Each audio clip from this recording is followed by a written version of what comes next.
for A is for awareness, D is for desire, K is for knowledge, A is ability, and R is reinforcement. And that's always the key, add car. For us to be able to get leaders, we need to make them aware. First thing is that awareness. Second is get them to buy in it, and that is the desire. Third is giving them the knowledge on how to do their role. That's the knowledge K. And then A, based on their ability, we have to give them the tools. And last but not the least, and very important, is the reinforcement. We have to make sure that they have some support system in order to carry it on. Without all these five things, it will be hard to get somebody to step up and do that. So let's take awareness. In serving as an officer and a member in other in so many clubs, as Marge mentioned, I've been to a lot of clubs already. I have seen different varying challenges in each of it. But the first thing is the awareness. What I found best in some of the clubs that I have been successful in getting leaders is orient them. What are those roles? What are expected out of each role?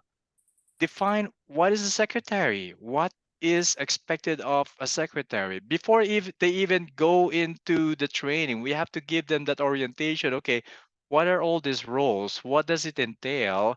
How much time does it require? That is the awareness.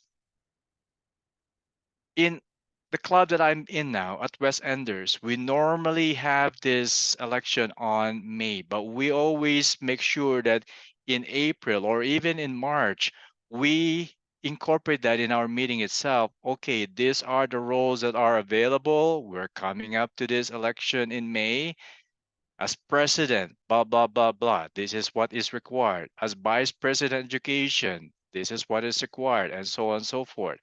In that particular speech itself, we can give them time to ask question.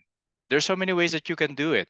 It's either you talk about one officer role in one meeting, so at least it's more detail, and then segment that for each other meeting for maybe two or one, depending on the time frame you have.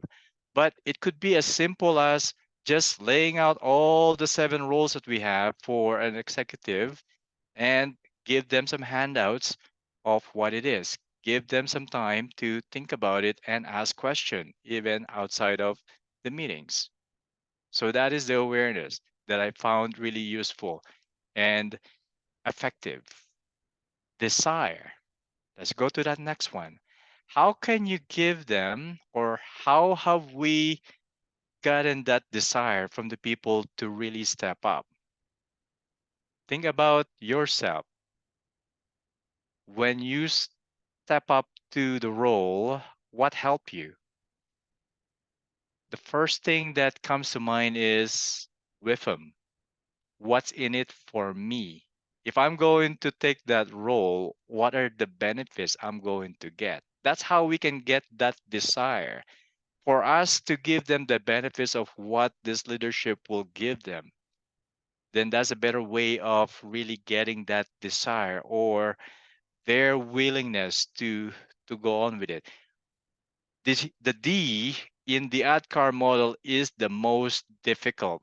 You have to get that buy-in, but the awareness play a big role in giving that desire. Having that awareness to start with will make it smoother to get into that desire. The benefits, you all know what's the benefits of being a leader. You can deal with different personalities. You can be better in motivating or persuading people. You know how it is, even if a secretary or a treasurer, there's so much there's so much art that you have to put into your email.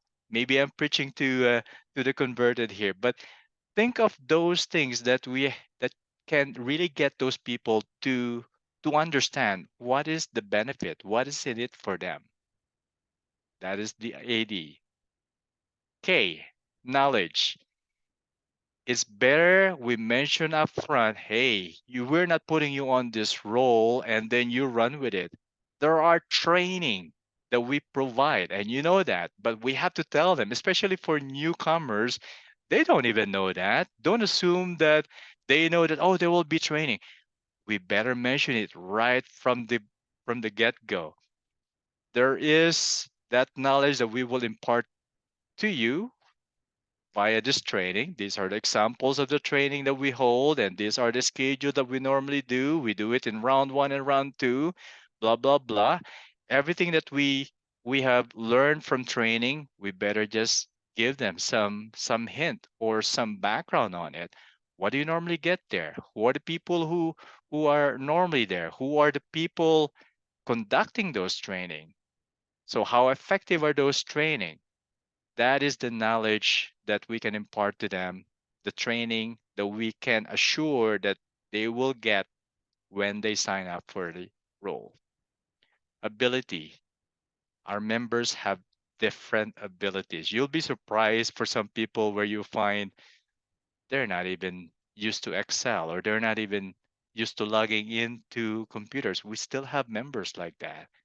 There are different variety and different level of expertise. We have to give them some comfort feeling that no matter what your ability is, there are tools that we can provide to you. For those most proficient, of course, templates of spreadsheet and whatever tool that we can provide them for treasurer. There is that e-transfer. I'm not sure if we have people who are still not used to e-transfer, but there are tools that we have to tell them, okay, there are many things that we can show you to for you to do your job. As BP of education, that's one big role that people are shying away. What are the tools that we can provide them? Template is very key. A chart or a progress chart is another key. So those things that we can say or give them an example of what those are will give them some more comfort feeling that yeah, I can do this with all these tools, with all this training, with all these people who are there to help me. Yeah, maybe it's easier for me to sign up.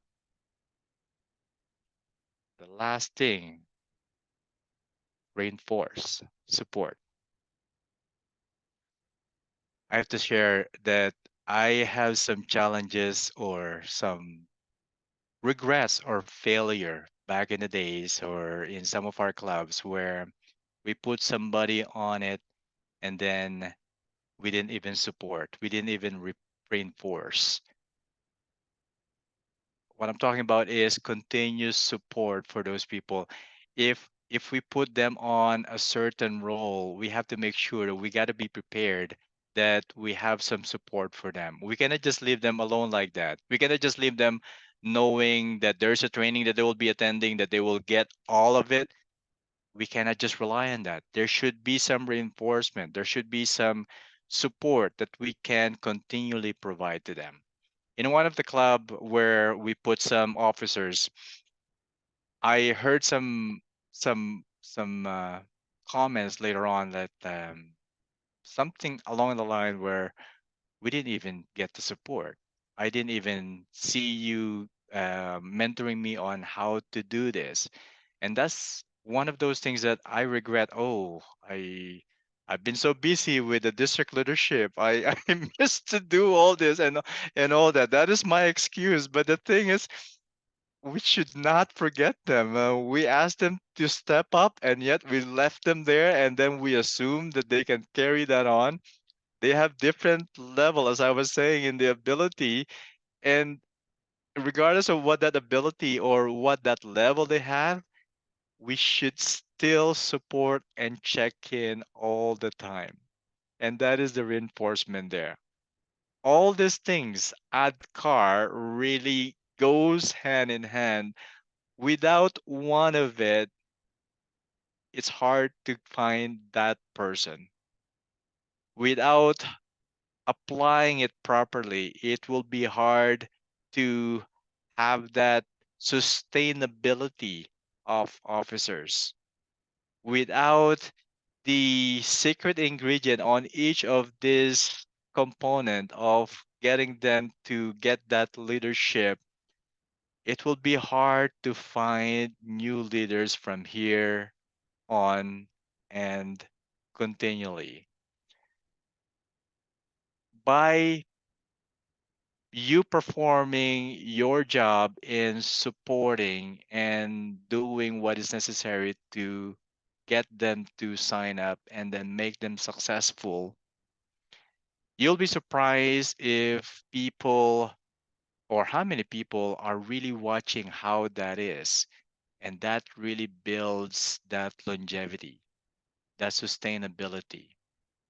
If we are successful in showing it and supporting the people, other people will follow. And that's what I mean. It always starts with that awareness, getting their desire to step on it, giving them the training, the knowledge, giving them the tools, regardless of what their ability level. And the most important, the reinforcement, the support, the mentor, especially for new leaders, even for experienced leaders. They need that mentorship, and that is that reinforcement. So I'll leave you with that.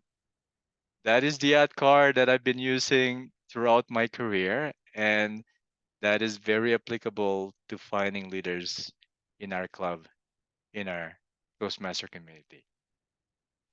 I'm open for any question.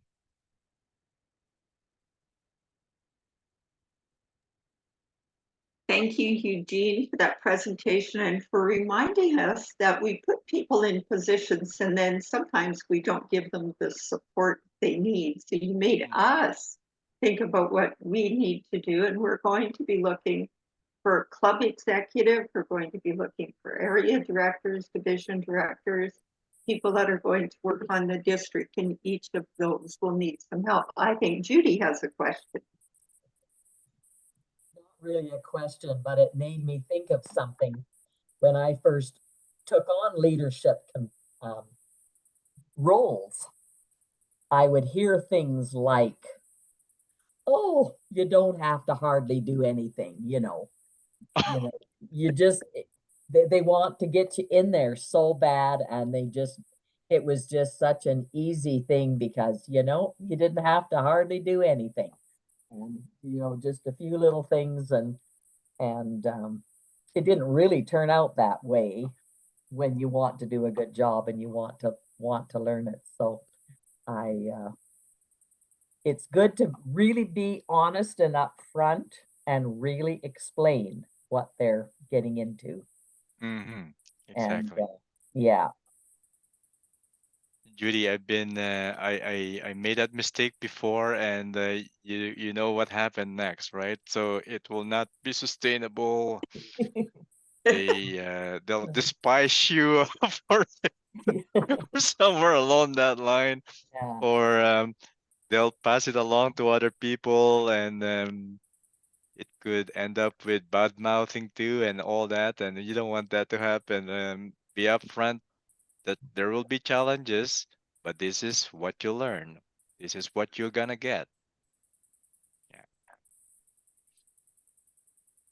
Following up on that, do you think that sometimes we just don't ask people and give them the opportunity to step into those roles? You mean we don't approach them and We don't ask the question, would you like to take on an executive role? that could be one of those. I felt that on some occasions, and to some defense, or maybe just playing devil's advocate on that one. It could be on cases where you think the person will just say no, or it could be on cases where you assume that they are not available because of their personal life or whatever is happening in their life. But to your point, March, it still warrant the need to ask. You'll never know. Their circumstances might have changed already, and your assumption could be wrong. So it wouldn't hurt to ask. It You just have to be prepared to be said no, or to be rejected in some way. But we have to face it. We gotta ask it. Yeah. Yeah, if you never ask the person the question, they're never going to step forward, or most people don't step forward on their own. And I think sometimes we make an assumption for them. And I'm quite Mm-hmm. comfortable when somebody says no. I'd rather they gave me a no than said they do something and then they don't follow through and it lands in your lap at the last minute. That's my Mm-hmm. 2 cents Mm-hmm. on these Mm-hmm. circumstances. But and I mean, it can happen where somebody's circumstances change and they have to dump it. Been there myself. Right, right. I see some note there from Alwa. So if you don't mind, I can answer that now, March. So what's the best way to ask? So can I say this is the best way? But so what I have done, Alwa, whenever I ask is really be upfront. Like, hey, anything that we can help in pursuing your leadership goal? Anything that we can do? So by you opening that, let them tell you, yeah, what are their goals.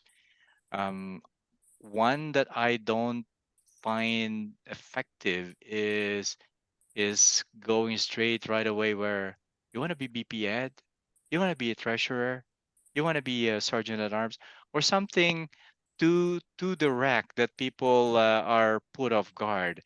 If w- what I found really useful is ask them, okay, what is your goal? So at least I can then relate then on, okay, how can we help you in that goal, and how or what are available to to help you in pursuing that goal. I remember one of the speech from the Road to Regina, Verity, right? She was not used to, or she's not really a number person, and yet she was asked to be a treasurer at first. So I would assume the way it was approached was okay. What skills you need to practice, um, and then that's how you can say, okay, maybe a treasure would be good for you if you're not good in numbers. This is a good time for you to practice and try it out. This is a training facility, training environment that will be always helpful. I hope that answers your question now.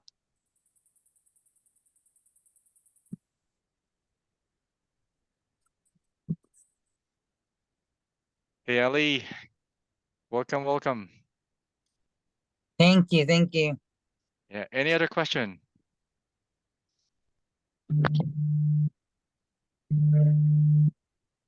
So once you Eugene, ask, Mm, go oh, ahead. Nadine, go ahead. Yeah, I just want to get some guidance and viewpoint from you and others. What is mhm. the best time to take some rest? It is like an odd question, but it is a fact, right? I take your question, Nadeem, as somewhere along the line where you've been stepping up as a leader, but when is a good time to take 1 year off? Or are you talking about within your 1 year role, when is time to take a break with your family? So tell me, I can answer it in both. My question is basically when to get some rest and take off like I like first year I taken the role of education, VP education, which is quite a heavy role. Then I came direct to the area director. This year, area director as well as president, club president. So I was just thinking I should give 1 year break and just focus on my projects instead of other sides, and then come back in any of the role. That was my thought, but I'm Mm-hmm. not sure and certain right now. Should I adopt that role? Like I can get the like as a coach, I can enroll and then focus on that along with my projects Mm-hmm. and like lower the burden and even do some project to qualify for DTM and not any Okay. official role. That was something I was thinking. So if you can guide, that would be great. Okay. All right. I have some answer for you. Okay. I would answer it. It depends on your situation. Okay. So let me share what I have done. So I was an area director or area governor back in the days. Holy moly, 2005. That was area governor. So I went from BP Ed to president to area governor to a club coach to a club mentor. At the time, my kids were still, well, they are young enough that I have some time for myself. I took some time off to spend more time with the family and then came back just recently. So it depends on your circumstances. It's balancing, the way I see it is balancing personal work and family. Personal for me is this leadership because that is my training, my commitment to myself. But there's always that work and family. So it depends in the time of your life where if you have that enough time to spend there, then do it. Because I found myself regretting not advancing quick enough the way that I've seen some of my counterparts during that time. Keith Lee, we served as an area governor during that time, and you see how fast he progressed into district director much earlier than me. I took my time. I took some time off because of my situation. I if I don't have any of those other things that I have to balance, then I would have gone because my nature is that go. But I have to balance taking all those into the equation. I hope that answers your question, Nadine. Thanks. Yes, definitely. Yeah. Yeah, Considering and analyzing your circumstances and then make the decision. That is a wise approach. yeah. Agreed. And for the like individual mentorship, like I have my mentor when I joined in my club that, but I think I did not benefit from that the most. But Mm-hmm. at management level, like I think if I can have someone who can mentor me, guide me a little bit more, I can achieve like have set my goals and achieve those, achieve the task, then maybe it will be more beneficial, not only for me, for the for my area and for the club and overall, like for everyone. Isn't that a fact? The mentorship can only go so well and be effective if you find the right mentor. I was just listening to Darren Lacroix and Mark the other day on some speech. Mentor is really somebody who can really help you. So the key there is finding that right mentor, and it has to work for both the mentee and mentor. And maybe another secret ingredient there is to make sure your mentor understand where you want to go, what do you want to achieve. Otherwise, if that is not set up front, then you don't know where they can help you, or they won't know where you need help. And maybe the personality comes a long way on that one. You really have to jive with your mentor. Otherwise, if you have conflicting personality, then it won't work. For me, my mentor is Jackie Schneider, and you know Jackie. Jackie has been there for a while, and I cannot say enough.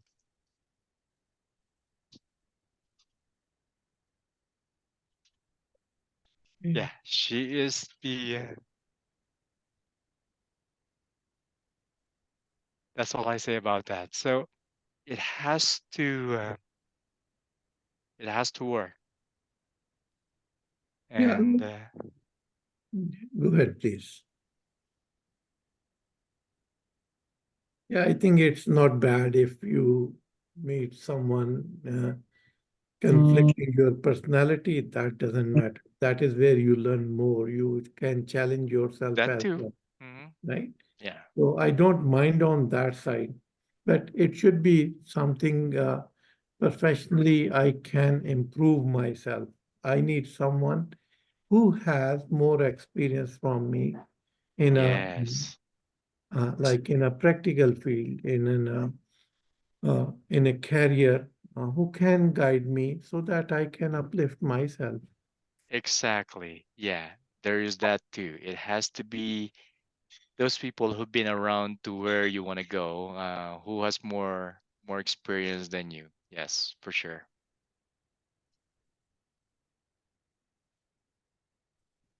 So if you can or someone can suggest me a mentor, then I can request the person if they will accept me.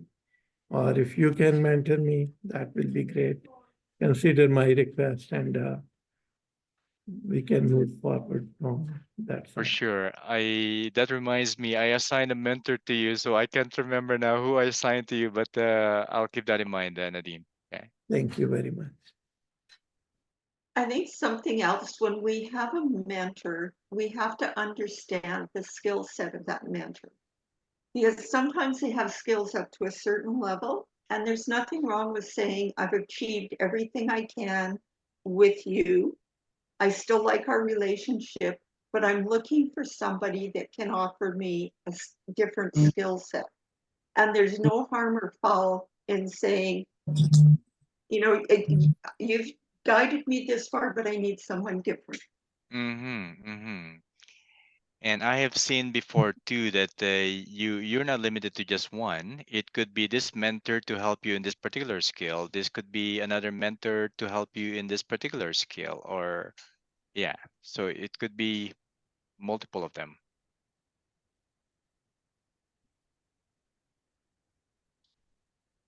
Allie, did you have any questions for Eugene? Yes, I do. My question for Eugene is how to convince members that are finished level 2 to join advanced clubs like CATS. Because CATS is struggling right now. They have 8 members, which is great. But I'm an assistant coach there, and if you guys all know Marvin Henry, he is struggling with having more members, and I've been trying the method of telling my Toastmaster club, which is Glenmore RSVP, telling them that, hey, you know what? Why don't you come and practice your speeches there, and then do that for a couple of times, and then if you like it, then you can join. And Mm-hmm. so I've told them that, but they haven't. No one had responded yet. Because the Glamour SVP, we do have new members, and we do have members who are been in Toastmasters so long. Like, I don't know if you guys know Carol Diet and Herzog and all those. So they've been in Toastmaster for like so long, and Carla Crocker and all that. So my question is how to convince members that are level 2. It doesn't matter, even if it is in my area, which I'm an area director for C11. How to convince them to come to CATS and join CATS, or something similar to CATS. I relate my answer to what I just said in my speech, Ali. If you haven't heard, I would go back to what I said as Adkar. We have to make them aware of what that advanced Toastmaster is. We have to make them aware of what are the benefits for them to get that desire. That ADKAR stands for awareness, desire, knowledge, ability, and reinforce. So the D is the key thing there that we have to get them to buy in first. Getting that desire. So for advanced Toastmaster, what are the benefits? What's in it for them to attend it? They already done level 2. So what would be different if they join the advanced Toastmaster? One example there, you'll get different level of evaluations. So say so. Give them some examples of, okay, what is that different level of evaluation I'm gonna get there? Okay, give me some examples. So think of those things that we can relate to. You mentioned about Carol Dite. Carol Dite actually happened to be in Stampede Toastmaster where I started many years ago. I know Carol, so maybe you can use that as an example. Like if you know Carol, Carol can has done this and that. So trying to think of what are those things that will get them to understand the additional things that they can get in advanced toastmaster. It may not be just the evaluation, it could be the more practice and the more I don't want to call it competition, but the more encouragement for you to go higher, because you will be having a lot of advanced speakers there. The more that you will aim to do better than them, right? So those are the things that I can think of as far as how we can convince them to join the advanced Toastmaster, and make sure that they see it when they join. If they see and don't, I mean, if they join and they don't see those things like a better evaluation or better speaker, then it will be hard for them to buy into that.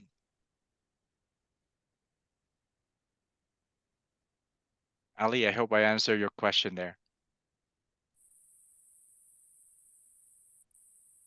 Okay, you're welcome. That's always good information, Eugene, because we often think that we offer something to people, but they may not be getting the same value that we think they're getting. So having that understanding or discussion with them is a great way to do it. Judy.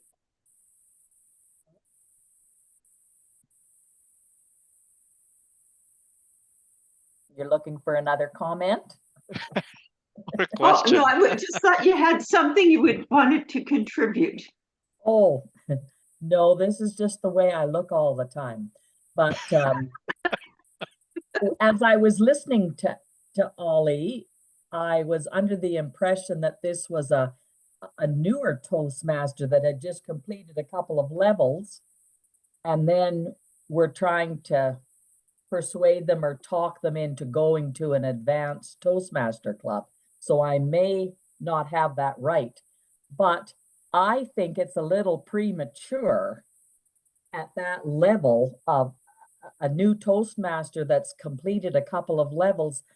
I thought of advanced Toastmasters clubs as people who have achieved their a DTM, or they've been in Toastmasters for a number of years. You get the same evaluations in your club if you haven't moved around in clubs. You've been with the same people, you get the same advice all the time. And an advanced club is a real new experience, because you're getting another level of um, evaluation and all these things that you were talking about. So I think there comes a time when you really need that as a person. And you can identify that if a person's just feeling like, you know, they're not getting much out of it, they're maybe ready for something like that. But I felt like maybe someone just with a couple of levels, it might be a little too soon to be thinking about going into something advanced. That's a good point. Mhm. I think the other thing that we really need to consider sometimes is other people's time commitments. Some people can commit to the 1 hour at noon during the week. That's the time they have free and set aside for their Toastmasters. When things change, as Eugene said, in their circumstances, sometimes they do have more time and are willing to step a little bit farther and expand the time they spend. Mhm. Good point too. Yeah. Yeah, there's so many variables. Even when we ask somebody to step into the executive role, I like the information you provided, Eugene, telling us, explain what the role is, tell them what the time commitment is.